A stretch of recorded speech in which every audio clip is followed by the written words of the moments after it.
Hello, professional women. I hope you all are doing well today. I'm going to talk about a subject that has been requested on all of my social media platforms and in my masterclass. That is salary negotiations. A lot of times, this can be a really stressful topic for people, and they're not really quite sure what to do. So, in this video today, I'm going to share with you a 10,000 foot view, so to speak, of things for you to consider if you are wanting to negotiate a higher salary. These tips that I'm going to share with you today are going to be the exact same things that my clients and I have used to increase our salaries between $20,000 to $25,000 in each career transition or role transition that we have went for. If you want to learn some of the secrets as it relates to salary negotiation, I'm going to share with you one way you can answer that famous question at the very end of the video. So you're going to want to stay tuned to the very end. Now, I'm going to provide you with an overview. Two of those topics I'm going to go into a bit more detail to provide you with something to get started on today as it relates to salary negotiations. If you are new to me, my name is Dr. Jacinta Lamantai. I am the CEO and founder of Excite Excellence Incorporated. I specialize in helping women who are emerging leaders, established executives, become more confident, more concise, and speak with authority at work. If this is something that you're interested in, then make sure you like this video if you like the content, share and subscribe to the channel to learn more tips on how to elevate your communication skills as a professional woman. Now, when I think about that 10,000 foot view as it relates to salary negotiations, the first thing that comes up for me that is by far the most important thing you need to do is to have confidence. Confidence is the foundation of salary negotiations. Now, the other things I'm going to mention to you today, I do not have them in a particular order, but confidence is at the top. The reason being is that if you are not confident, there is no way you will not be able to negotiate a higher salary. Now, I'm typically not the person that says absolute no on anything, that is not going to happen. But I have seen this over my past 20 years working as a C-suite and a manager and a director, that you have to have confidence. Now, if this is something that you want to learn a little bit more about, maybe you need to build up your confidence, or you want to even enhance your confidence to make it even better than what it is right now, I have something for you. I have a 4-part YouTube series. I'll link it in the description below. This is going to basically teach you how to become confident and go into a lot more detail than what I'm going to be able to do in this video today. So confidence really is the first thing, ladies, that you want to try to master if you are trying to negotiate a higher salary. Now, the second skill that you need to master is really skills. So there is a certain amount of knowledge base that you need to have in order to negotiate a higher salary. If you don't have that knowledge base, it makes it very difficult for you to be able to articulate your value to a prospective employer or potentially a business associate that you're working with in terms of being able to negotiate a higher salary. Now, I mentioned these tips are the tips that help my clients and I to increase our salaries by $20,000 to $25,000 per transition or role that we went into. And this is going to be a 10,000 foot view of those strategies so that you at least have something to work with, but hang tight because we're going to go into more detail on two of them in just a few moments. Now, the third thing that you want to keep in mind if you are trying to negotiate a higher salary is to work on presenting yourself. Specifically, when I mean presenting yourself, that means how you are visually presenting yourself. When you're trying to negotiate a higher salary, you do need to have an executive presence. You do need to have some things that visually people can see. However, everything is not up to what your eyes can see. You can actually negotiate a higher salary just by speaking alone. And so when you think about how you're presenting yourself from a coaching standpoint, I would ask you, how do you want others to perceive you? Do you want them to perceive you as the leader, the boss, the executive that's going to get things done and that commands and needs to have a higher salary? Or the person who is wanting to get a higher salary but's not really at the place where they want to be just yet to get that higher salary? So think about it.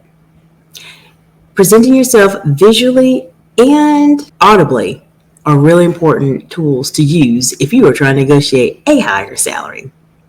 Now, this one I'm going to go into a bit more detail on, and this next tip is going to be know your numbers. I cannot tell you how many times I have done interviews. And by this time, ladies, I've done hundreds of interviews. And the one question that I tend to stump people on is their salary. A lot of times, for some reason, I don't really know why, but people think that the hiring managers are the ones that are going to be able to give you a fair and balanced salary. Now, there are some hiring managers out there that will do that. I personally was one of those. I always tried to help people get more than what they were asking for because I feel like they are worth it. And that's just me. But I can't say that for everybody else. A lot of hiring managers are going to try to give you the absolute lowest salary that they can give you for that position, which in my opinion is not okay. Like, I don't like that at all. But one thing that has helped myself and my clients to be able to negotiate those higher salaries is to do this exercise. And this exercise is going to help you at least start to think about what it is that you really need in salary. Of course, you want to factor in your expenses. So I would recommend get a pen and paper. Think about what are the expenses that you have? What are the things that you really need to maintain the lifestyle that you have right now? And while you're thinking about those things, think about, is there anything that needs to be adjusted? Are there any bills that need to be negotiated to be lower? Or is there something else you have planned? Maybe there's an investment that you have planned for yourself that you need to make sure you have a higher salary in. There's a lot of different things that you want to factor in. But the key right now, ladies, what I'm sharing with you is to know your numbers. And you'll need to be ready to talk about money all of the time. You need to be ready to talk about money all of the time because you could be asked about your salary at any point in time. It could be on the fly. You may not have any foresight knowledge about it. But if you have these numbers, your numbers in mind, then that's going to be able to help you tremendously as it relates to negotiating a higher salary. So write everything down. Figure out what those numbers are for you. Now, for me personally, I'm going to just share with you what I do and what has helped me and my clients to increase our salaries is to come up with a total of three categories of salaries. Now, the first category of salary is going to be what is called your ideal salary. Now, this salary number should be that number that you want to be at. This should be the highest number that you want to have as your salary, whatever that number is going to be. It might be a bit more than what you need, that is what my philosophy is when it comes into salary negotiations. I always go higher than what I really need because I know, and I'm going to let you know, all of the hiring managers most of the time will talk you down. They're going to talk you down in some type of way to where your ideal number is going to be lower than what you would like for it to be, or they may meet you there. So the ideal number should be pretty high. It should be where you want to be. Of course, look at your market, see what is the going rates there, but really these numbers are the numbers you need to have in your head as you are thinking about negotiating your salary. So our first category is going to be your ideal number. The second category, that I come up with, a number 4, is my settlement number. Now, this is the number that is going to be a bit less than your ideal number, whatever that number is, but this number is not going to put you below where you really want to be. So this might be the number that you end up going with an employer. So let's do just an example. Okay, let's say, for instance, you are trying to get a salary of $150,000 a year, and you are planning for $150,000 a year. That would be ideal for you. That's where you want to be, and that's just your ideal number where everything will be great for you financially in that area. Your settlement number might be a little bit different. So your settlement number could be something in the lines of $140,000 a year. That is less, but let's say that is more than what you really need. Now, these numbers, as I mentioned, this is just numbers I'm throwing out there. That's not anybody's salary. It's just a idea for you to think about when you're coming up with these numbers. If you really know that you only need $130,000 a year, then at least $140,000 is more than what you really actually need. Now, my third category is going to be the bare minimum number. This number is the number that you cannot go below. Regardless of what you have going on in your life, your expenses, you know you can't go below this number. Now, if you go below this number, it is going to put you in a place financially that is going to be harmful for you, your family. And so you want to have that number in mind, because the only way I would even entertain a number like that is if you have a commission-based salary where, let's say, they have a guarantee that they're going to offer you for a particular position, but you have the ability and know that you're going to be able to do a lot more than that. That's really the only way I would even entertain a bare minimum number like that. But for the most part, you just need to have that number in your head. So if you are in a salary negotiation and your employer says, or prospective employer says, oh, we want to offer you this amount of money, and you say, whoa, that amount of money is below my minimum, then you already know this is not the position for you. This is not the position you want to take, and you should do something completely different. So remember, there's 3 buckets. There's 3 categories that I do for salary negotiations. And these numbers, ladies, are the numbers I have in my head at all times. I ask my clients to have these numbers in their heads at all times so they know exactly where they need to be when it comes to negotiating a higher salary. Because this is what you're going to want to do. And another tip, another bonus, this is something that I do personally and help my clients with too, is I always try to go higher than the actual salary that I currently have at the moment. I always go and plan for at least $25,000 more than what I'm making every time I transition to a new role. Sometimes I may go higher and may go $30,000, but it just really just depends on the scenario and exactly what's going on.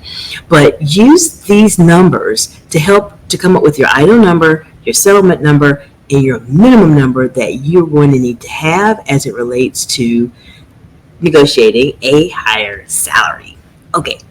So my next overview that I want to share with you, and as I mentioned, these are the 10,000-foot overviews I'm just going to touch on, is that you need to have some data. There needs to be some knowledge about numbers, things that you have done in the past. How have you helped your previous organization increase from, let's say, outcome A to outcome B to outcome C? Are there numbers associated with that? Are there any percentages that you can share? All of those things are going to be very, very helpful when you are trying to negotiate a higher salary. Numbers matter, so you want to be really mindful of how you are presenting those numbers, and those numbers should always reflect positively on you so that you are putting yourself in a position to where you're showing your value and how you can help your prospective employer and why they need to pay you the salary that you are looking for. Now, my final tip for you today as it relates to salary negotiation, and as I mentioned, this topic is very, very, very, very, very detailed. Please join me. I'm going to share with you a masterclass that will help you a lot more with this. But my last tip is to communicate. Now, many of you know that communication is something that's very, very, very important, and that is what I'm passionate about helping professional women do. So if you're struggling with that, just let me know. But as it relates to communicating, there is a question that everyone is going to be asked when you are in a salary negotiation. That question is the following: what salary are you looking for? Or how much do you want to make in this position? Now, before you answer that question, let me tell you something. What I told you a minute ago about knowing your numbers, those numbers are in your head. You don't need to say those numbers at that particular time with that question. And here's the reason why. Because if your prospective employer would potentially provide you with more than that, then you would obviously make more than that. You don't want to box yourself in. So a response that I have my clients do, a response that I do personally that has helped me out when it comes to salary negotiations, when you are asked that question, because ladies, you're going to be asked that question if you are negotiating your salary. It's just going to happen. But this is a response that you might want to get a pen and a paper and write down.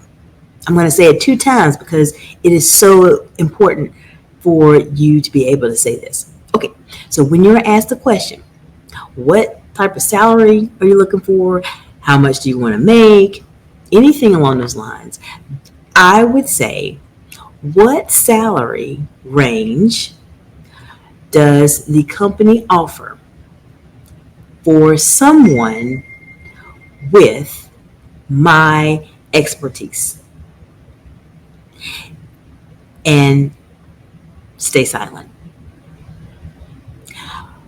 I'm going to say the question again.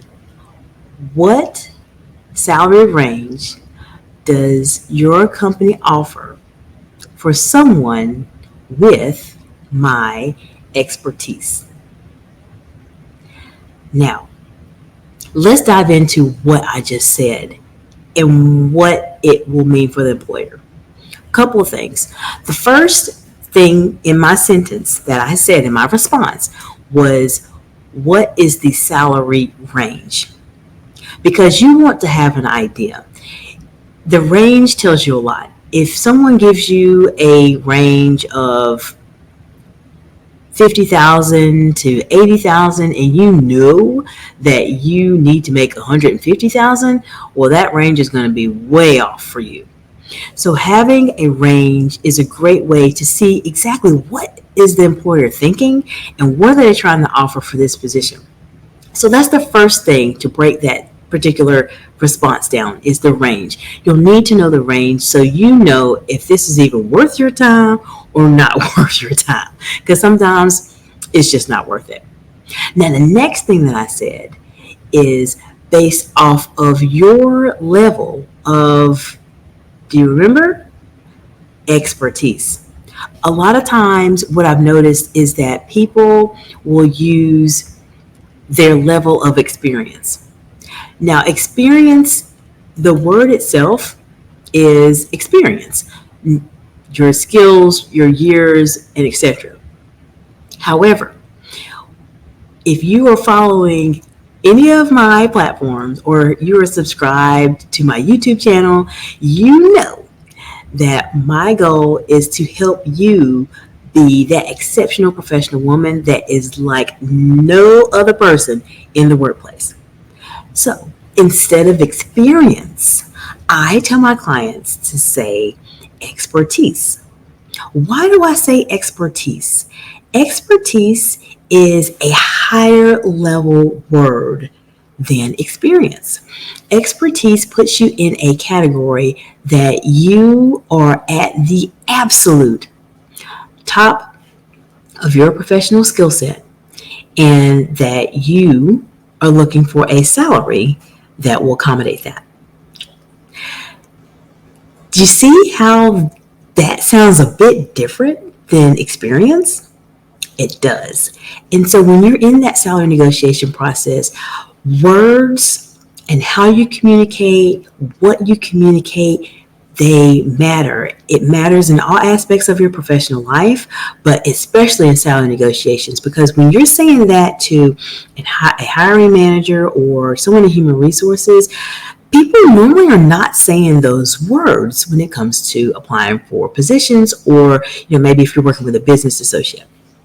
They're probably saying experience, but I want you to level up and say expertise instead, and see what kind of response you get. You're pretty much putting yourself out there that you are a leader, you're the boss, you're the executive, you're the person that they're looking for. So now they need to be able to compensate you for that. The other thing I want to break down in this particular sentence, statement, and response I said was stay silent at the end. Silence is something that people are very, very, very uncomfortable with. This is one of the things that I learned on my journey to become a public speaker. I call it the power of the pause, because you're going to need to make that space for yourself. Oftentimes, believe it or not, your hiring manager or the person you're speaking with, they're not comfortable with the pause. So they may say, I'm going to go ahead and give her this amount of salary because I just don't know what to say. But if you can master this, pausing, not only for salary negotiations, but in many other aspects of your career, which I will share with you more about if you're following this channel, then it will allow you to gain control of the conversation and start to develop a very strong executive presence. So when you're having those salary negotiations, when you are asked that famous question that everybody is asked, respond or try to respond in that way. And let me know how it works out for you when you do your next salary negotiation. Now, as I mentioned, this topic, there's a lot of depth that goes into it, a lot. And so I'm going to be hosting a masterclass. It's actually going to be my next masterclass because this topic was requested so much, to dive more into the salary negotiation process. So the other things that I mentioned as a 10,000-foot view, they are going to be talked about in a lot more detail as it relates to salary negotiation. So follow me here on YouTube, follow me on LinkedIn, follow me on Instagram. That's where I spend most of my time, is YouTube and LinkedIn. And make sure you just stay tuned for when I'm going to be hosting that masterclass, because it's something, ladies, you're not going to want to miss. This is something that we struggle with as females, particularly in the professional setting. A lot of times we are paid significantly lower than our male counterparts, and it's time for us to right the ship, so to speak. So I hope this information has been helpful for you and that you gained some value out of it. I would like to know from you, what are some things that you've done in the past as it relates to salary negotiations that have helped you to negotiate a higher salary? Or if you have had a salary negotiation that did not go as well as you'd like for it to, feel free to reach out to me or put something in the comments, and I'd be happy to help you, guide you on the journey. This is something that I do with my clients all the time. When it comes to salary negotiations, it's a stressful process. And what I do with my clients to support them on their journey is to really give them real-time feedback. So if they have questions or they're not really quite sure what to say, or they want to prepare for it, that's what we do together. So if you want to work together, feel free to sign up for a strategy session. We'll chat and talk about how we can work together and help you on your journey to earn more income. I am so looking forward to seeing you in the next video. And if you have any questions, feel free to let me know. Please make sure you share this with other professional women, because we're not taught these things. So like the video if you like the comment, share, subscribe to the channel if you want to learn more, and I will see you all in the next video. Bye for now.